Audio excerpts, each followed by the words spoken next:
my channel, Showtime from Mechanic Betty. Hey, what's up my friends? We did a little work this Labor Day weekend on the bike. My husband was off work and his brother came over and helped.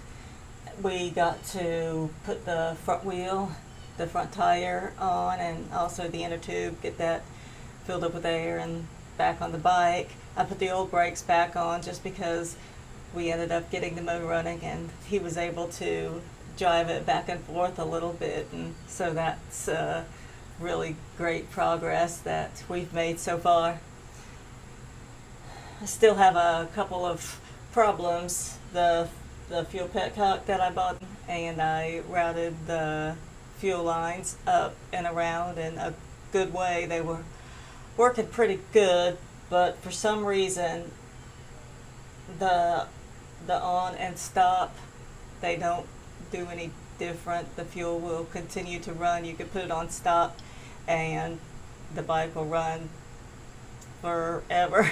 It just, the gas keeps flowing through. I took the petcock apart and looked at it. It doesn't seem like there's a diaphragm in there, so I'm not really sure how this one can actually work, but apparently it doesn't work.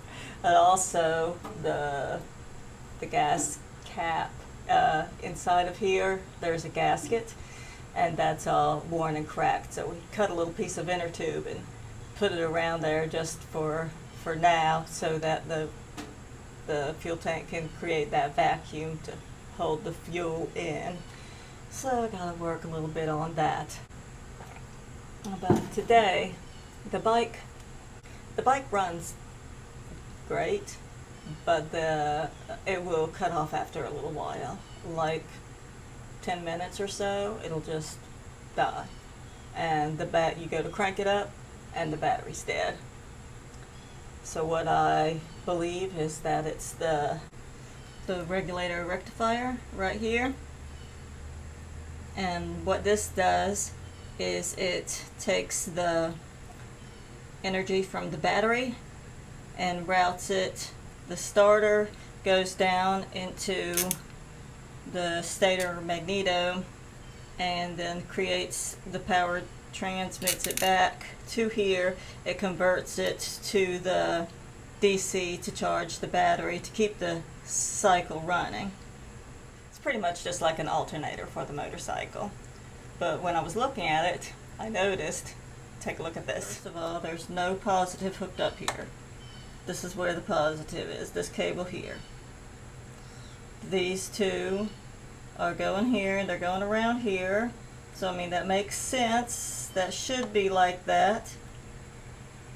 I'm not sure why they cut the positive and negative.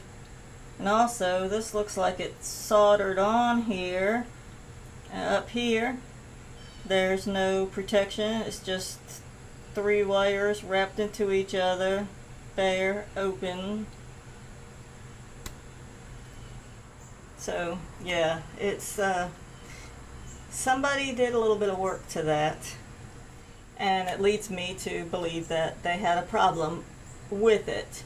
So it could be the regulator rectifier is not working correctly, or it could be that this wiring is not working correctly.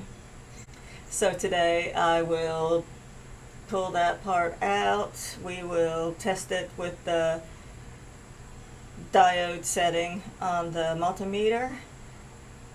If it's working, then we'll just work on getting the wires nice and back to a usable state, and see if that helps keep the battery charged and keep the motorcycle running. So I think I need one more cup of coffee for this and I'll get to work. So the first test I'm going to do today is just to check. I'm using my multimeter here. I put it on the diode setting, and I will take my positive and negative leads and we'll do a forward and a reverse bias test. And what that means is the electricity should only flow one way through this device. If it flows both ways, that means that it is bad. So that's what a diode does, is stop the flow of current in one direction. So I'll put the negative on the positive lead coming out of the rectifier, and then I will touch each of these. Just getting a reading. Let me see if I can put this where you could see it.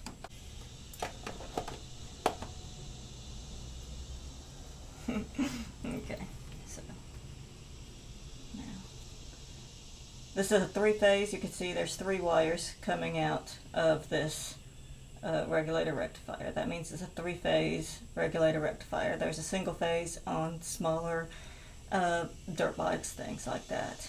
So we'll test this. There's energy coming.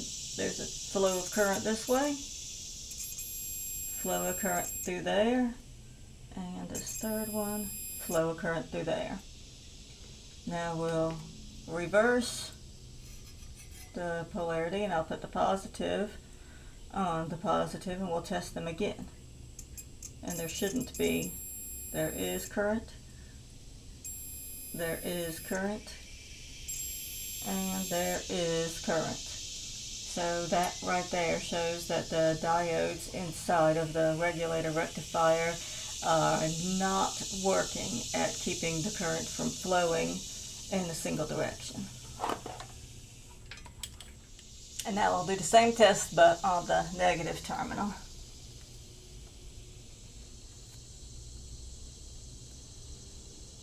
Getting a reading there.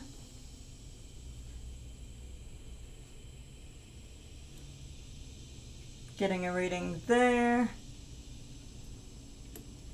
And getting a reading there.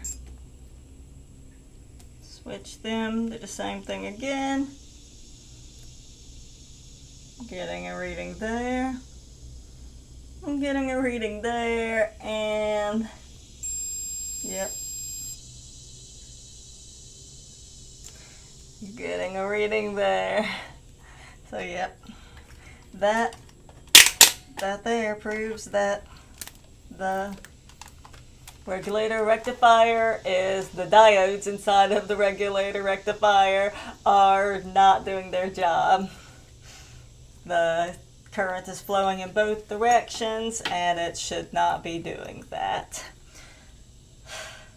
So I'll be ordering a new regulator rectifier, and once it gets here, I'll be cutting the wires anyway, and so I'll just redo all of them at the same time. So I guess that's it for today's episode, and we'll see you again real soon. Thanks for watching. Y'all have a wonderful day. Take care. Bye-bye.